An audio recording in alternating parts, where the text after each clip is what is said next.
Hey, this is J.R. Harris. And Joe Cortana. And thank you for being with us in our Q&A about homeowners that have questions when facing foreclosure, and we have answers. So our next question is actually one that's more a national question than a local question. So what it is, and I'm going to have Joe answer this, so what is the difference between a judicial state and a trustee state? Well, that is a great question. And the truth is, I've never done a short sale outside of Illinois. So I'm going to talk about the judicial part, and the judicial part is very simple.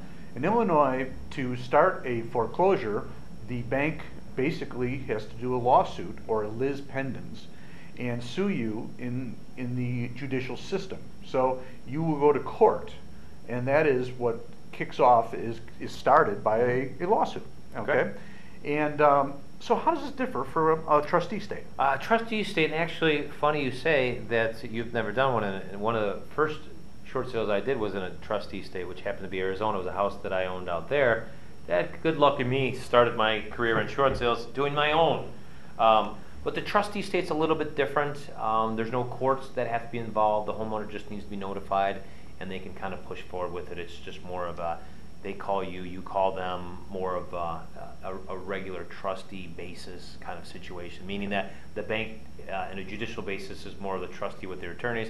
The banks in a trustee basis hire somebody third party that just holds the same type of power, but it doesn't need to go in front of a judge or jury. You could just start the process by just notifying a homeowner. So it's a little bit more different, and you do have to record it in the county that the property is in. And it's just a similar process, but like for example in Arizona, you notify the county that you're going to start a foreclosure process. It's notified like you would in a judicial state, and it's moved forward with just by notification. You don't have to go to a judge and more or less a jury like you do in a judicial state. So I think on the fairer side of things, judicial states have a tendency to be a lot longer because there's more of a mediator, and the mediator for a trustee is more of a third party, which is just probably a little more impartial. Well, the important thing is to really know the state law. Yeah. Know what the laws are in the state. I mean, I know Illinois, and that's where I do my work. JR has just got a little more experience in other areas. Unfortunately. Yeah, and with that, if you're reading something, understand where this news comes from, because if it's a state that, especially when they talk about strategic defaults. Yeah. People are walking away from their home and, tough toenails. Yeah, and that's one of the things. Illinois, when you talk a trustee state, for example, Arizona is a non-recourse state. That means anyone that has a mortgage, they don't have to worry about a deficiency, where in Illinois, when we talk about strategic defaults, that meaning that you're so far upside down in your property, there's really nothing you can do, and you don't want to keep the debt, and you just walk away. Well, you don't really have a hardship, but you're strategically walking away to get rid of the debt. Well, it can come after you if you're not careful with it. So strategic defaults are very dangerous in states that can come after you for a deficiency. And Illinois is one of those. So, don't do it in Illinois. If you're going to strategically default, do it strategically and do a short sale strategic and not a foreclosure strategic. Absolutely. So hopefully that answered your question. Actually, the next video that we have after this, we're going to talk a little bit about the timeline, which probably to me is important when you're talking judicial, because guess what? You don't want to wake up one morning, find yourself and all of your stuff on the front lawn. So we'll talk about that in the next video. Thank you for listening and being a part of this, and Joe seems like he's doing much better, and we'll see you on the other side. Hey, this is J.R. Harris, and I want to thank you very much for watching our videos.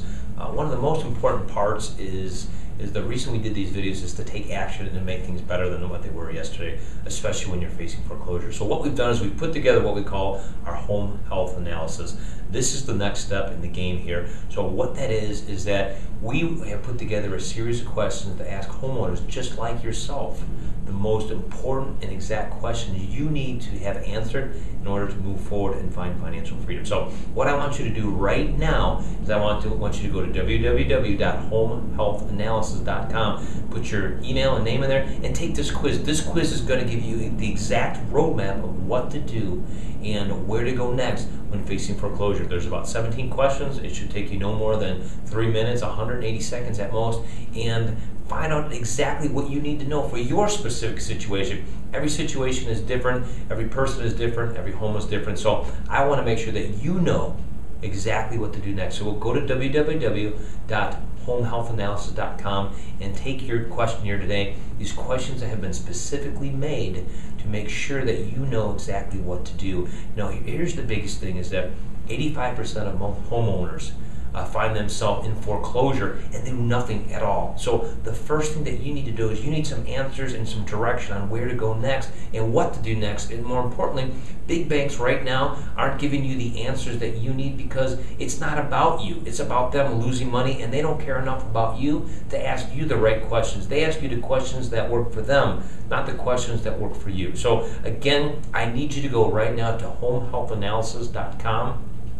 Give me your email and your name and go through the 17 questions, and you'll get an instant answer to exactly what to expect and exactly what to do next. So it's a fantastic tool. It's free to you. It won't cost you a dime. And go take action and do it now. And we'll see you on the other side. Thank you.